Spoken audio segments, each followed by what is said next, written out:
Hi everyone, welcome to our channel. ఈరోజు పూరి చపాతీ అలానే flavoured రైస్లోకి పర్ఫెక్ట్గా సెట్ అయిపోయే ఆలు బఠానీ కర్రీ చూసేద్దాం. దీనికోసం ఒక ప్రెషర్ కుక్కర్లో అక్కడ చూపిస్తున్న స్పైసెస్ అలానే పచ్చిమిర్చి కరివేపాకు వేసి ఫ్రై చేసుకోవాలి. అవి కొంచెం మగ్గిన తర్వాత ఆనియన్ పేస్ట్ వేసుకొని కుక్ చేసుకోవాలి. ఆనియన్ పేస్ట్ ఫ్రై అయిన తర్వాత అందులోకి 1 టేబుల్ స్పూన్ దాకా అల్లం వెల్లుల్లి పేస్ట్ అలానే ఒక 4 to 5 టమాటోస్ పేస్ట్ వేసుకొని ఆయిల్ పైకి తేలిన తర్వాత ఇక్కడ చూపిస్తున్న స్పైసెస్ అన్నీ వేసేసుకొని స్పైసెస్లో నుంచి ఆయిల్ పైకి తేలేదాకా కుక్ చేసుకోవాలి.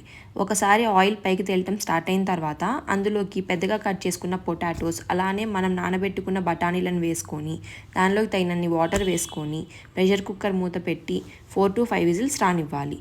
4 to 5 విజిల్స్ వచ్చి ప్రెషర్ మొత్తం న్యాచురల్గా రిలీజ్ అయిపోయిన తర్వాత బఠానీ కుక్ అయిందో లేదో చెక్ చేసుకొని ఇంకా కుక్ అవ్వకపోతే ఇంకా 2 విజిల్స్ ఎక్స్ట్రా రానిచ్చి ఫైనల్గా కొంచెం కొత్తిమీర అలానే పాల మీద మీగడ వేసేసుకొని కలిపేసుకుంటే మన ఆలు బఠానీ కర్రీ రెడీ అయిపోయింది.